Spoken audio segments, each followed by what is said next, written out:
Messi সময়ের আগেই কলকাতা ছেড়েছে, কটা দিন অপেক্ষা করুন, বাংলার পিসি ঠিক সময়ে বাংলা ছাড়বে। কংগ্রেস সভাপতি মঞ্চে উপস্থিত আছেন, এখানে প্রত্যেকে আমার অভিভাবক, কমরেড, সহযোদ্ধারা, আর সামনে যারা বসে আছেন অভিভাবক, কমরেড, সকলকে আমার পার্টির পক্ষ থেকে সংগ্রামী অভিনন্দন। গত 29শে নভেম্বর কুচবিহারের তুফানগঞ্জ থেকে এই যাত্রার সূচনা হয়। 28শে নভেম্বর হাওয়াইয়া সম্রাট আব্বাস উদ্দিন আহমেদের জন্মভিটা এবং মনীষী পঞ্চানন বর্মার জন্মভিটায় শ্রদ্ধা নিবেদনের পরেই আমাদের যাত্রার সূচনা হয়। আমরা শ্রদ্ধা জানিয়ে বেরিয়ে আসছি। 29 তারিখ এই যাত্রার সূচনা হয়েছে। উত্তরবঙ্গ পেরোনোর আগে মমতা ব্যানার্জির তিরিং শুরু হয়ে গিয়েছে।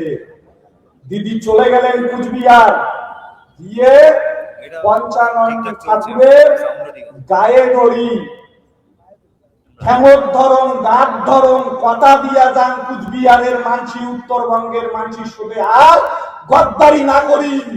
একটা যাত্রাতে এই দশা, সিপিএম পার্টি যে মিছিল তুলিছে, আরো কার কার তুই ঠ্যাং ধরিস, খালি অপেক্ষা করে আরো ঠ্যাং ধরা হবে। তো উত্তরবঙ্গ জুড়ে কদিন আগে যে বন্যা বিপর্যয় হলো, আমরা লড়াইয়ে নেমেছি, আমরা বাঁচাতে চাই। জল, জমি, জঙ্গল ফাঁকা করে দিছে আমার উত্তরবঙ্গ। নাই জঙ্গল, নাই নদী বেঁচে দিছে, পাথর বেঁচে দিছে, বালি বেঁচে দিছে, উত্তরবঙ্গ কান ফাঁকা। আমার মানসিলার জমি কালি নিয়ে দিদি আর মোদি মিলিয়া আদানি লোটে বেঁচে দিতে পারছি। আমরা সেইটা রক্ষা করি চাই। জঙ্গল ফাঁকা হবার পাচ্ছে, উত্তরবঙ্গ ভারসাম্য হারের পাচ্ছে। বাগানের জঙ্গলের জন্তু জানোয়াররা আসিয়া লোকালয়ে খাবারের জন্য হানা দেয়, মানসি মারে, মানসি কুটায়।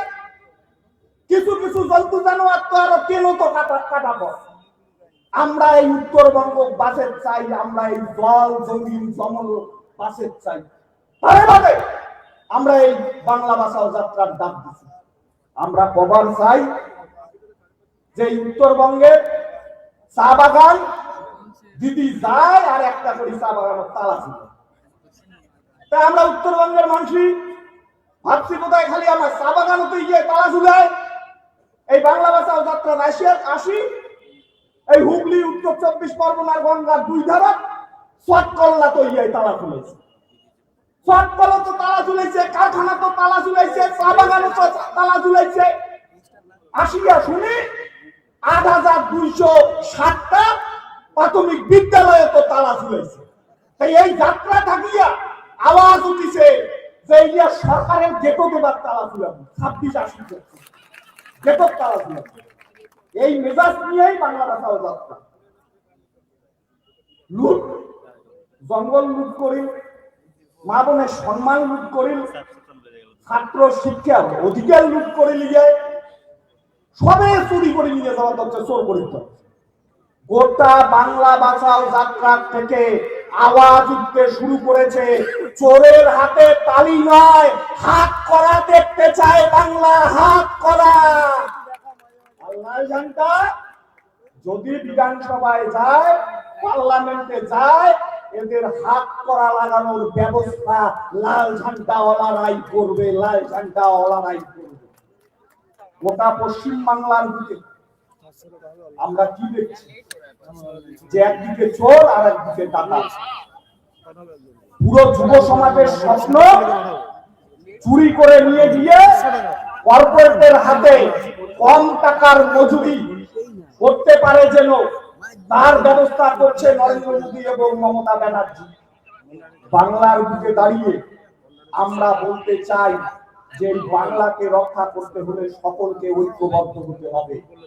আমরা লাল ঝান্ডাওয়ালারা শিক্ষা, স্বাস্থ্য, বাসস্থান, খাদ্যের লড়াই লড়ি, এই কথা আমরা যখন বলছি সেই সময় আমার গ্রামের একটা কথা মনে পড়ে যাচ্ছে যে আমরা গ্রামে বলি যে যার কথা এক হেঁটেও পুড়েছে, তার কথা দুই ওটা অর্থনীতি দুই, তার কথা তিন তার দেখি না দেখি। এই বিজেপির কথা তিন ঢোকের, আমার এতে আসিয়ে কয় এক ঢোকের, কয় ভোট আসিলে কয় হিন্দু একটি হল, দিল্লি যায় যায়া ওটা ভাগ করে রুশিয়া নিচে দলিত উচ্চ বংশ, নাগপুর যায় দাঙ্গা লাগে দেয়। এই বিজেপি দেখলে ঘৃণা লাগে, এই বিজেপিকে দেখলে ঘৃণা লাগে। আর কথা দুই তার উত্তেজিত দুই। মমতা দুই লোকের কথা কয়, রাস্তার নামে মানুষের সামনে কয় মুই এতে নরেন্দ্র মোদীর বিরুদ্ধে লড়াইয়ের এক নাম্বার দল রাজনৈতিক দল, মুই পান নরেন্দ্র মোদীর থেকে বা কয়। কিছু কিছু মানুষ বিশ্বাসও করে, কয় হয় কথা। মমতা এবার মোদী ঠান্ডা করিবে, পার্লামেন্ট যাইয়া যতলা জনবিরোধী বিলেছে উই সমর্থন করে, আর না হয় উলার এমপিরা ভোটেই না দেয়। ইয়ার কথা দুই দল, মানুষের সামনে দেখ দল, পার্লামেন্ট দেখ দল। তাই ইয়া উত্তেজিত ধোয়া খাবে, ওকে ধুবেন তোমরা ঠিক করিবেন, মানসিক ঠিক করা খাবে। ইয়া পশ্চিমবঙ্গ ধুবেন না নাগপুর নিয়ে যায় ধুবেন, এটা মানসিক ঠিক করা খাবে। এবার আর কথা এক, কার কথা এক? সিপিআইএম এর কথা এক। আমরা মাঠে ময়দানেও বই, খাদ্য, স্বাস্থ্য, বাসস্থান, শিক্ষার কথা আমার নির্বাচিত জনপ্রতিনিধি পার্লামেন্ট যায়াও ওই খাদ্য, স্বাস্থ্য, বাসস্থানের কথা কয়। তাই যাদের কথা তাদেরকেই এখানে আনতে হবে, লাল ঝান্ডার শক্তিকে বাড়াতে হবে। এই লাল ঝান্ডার শক্তি যদি বাড়ে তাহলে শিক্ষিত সমাজ যার হাতে কাজ পাবে। এই লাল ঝান্ডার শক্তি যদি বাড়ে তাহলে মা বোনের সম্মান বাড়বে।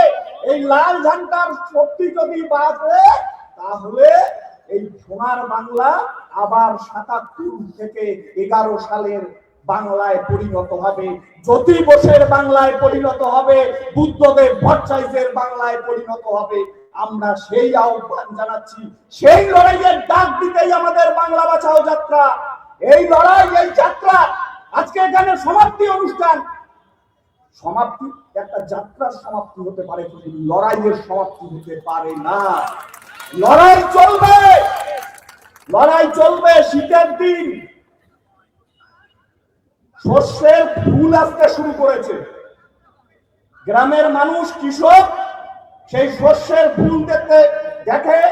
আমরা যখন আসছি তখন আমাদেরকে দেখানো হচ্ছে যে এই যে শস্যের ফুল। কিছু কিছু কৃষক এগিয়ে এসে বলছে, মমতা ব্যানার্জিকে শস্যের ফুল দেখাতে চান, মমতা ব্যানার্জির চোখে শস্যের ফুল দেখাতে চান, তাহলে ২৬-এর লড়াই তৈরি হন। আর মমতা ব্যানার্জিকে চোখে যদি শস্যের ফুল দেখাতে চান তাহলে বিজেপিকে হাঁটাতে হবে। বিজেপি থাকলে মমতা শস্যের ফুল দেখবে না, বিজেপিকে হাঁটাতে হবে আগে, তারপরে মমতা। আমরা বলছি এই লড়াই, এই রাজপথ অনেক কঠিন লড়াই, সহজ নয়। এই লড়াইয়ের চাপ আছে, এই লড়াইয়ের ভয় আছে, কিন্তু ইতিহাস বলে যে এই লড়াই মানুষ যেখানে যখন ঐক্যবদ্ধ হয়ে রাস্তায় নেমেছে তখন কোনো চাপ, ভয়, সন্ত্রাস মাথা তুলে দাঁড়াতে পারেনি। মানুষের ঐক্য গড়ে উঠলে, মানুষের ঐক্য গড়ে উঠলে স্বৈরাচারী সরকার, স্বৈরাচারী শাসকদের পতন অনিবার্য। মমতা ব্যানার্জির পতন ২৬-এ অনিবার্য। পশ্চিমবাংলার মাটিতে দাঁড়িয়ে এই বাংলা বাঁচাও যাত্রা যখন আসছে, মালদা, মুর্শিদাবাদ, উত্তর ২৪, হুগলি, নদিয়া একের পর এক জেলায় ঢুকছে, সেই সময় কি দেখতে পাচ্ছি আমরা? কোথাও মালদা, মুর্শিদাবাদের পদ্মা গঙ্গার ভাঙনে স্কুল ভেঙে গিয়েছে, পুরো গ্রাম ভেঙে গিয়েছে। সেই গ্রামের ছেলেটা কোথায় পড়াশোনা করবে তার ব্যবস্থা নেই। পরিযায়ী ছাত্র হয়ে যাচ্ছে, পরিযায়ী শ্রমিক হয়ে যাচ্ছে, ভিন রাজ্যে গিয়ে কাজ করছে। দুদিন ৪ দিন পরে সেই পরিযায়ী ছাত্রের, সেই পরিযায়ী শ্রমিকের দেহ কফিন বন্দী হয়ে বাংলার মাটিতে আসছে। আর কত কফিন বন্দির দেহ, সন্তানের দেহ আমরা দেখব। তাই বাংলার মানুষ মালদা মুর্শিদাবাদের মানুষ আওয়াজ তুলতে শুরু করেছে যে নিজের সন্তানের দেহ কফিন বন্দি যদি না দেখতে চান তাহলে তৃণমূল বিজেপিকে কফিন বন্দি করে দিতে হবে 21-এ, কফিন বন্দি করে দিতে হবে 2021-এ।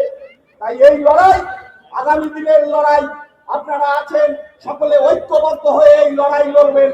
আমরা আশা করি যে আমরা কুচবিহার থেকে কামারহাটি পর্যন্ত যে লড়াই শুরু করেছি নারদান্তার নেতৃত্বে, এই লড়াই আমরা সিটি ছাড়িনি। সকল অভিনন্দন জানিয়ে আমার কথা শেষ করলুম।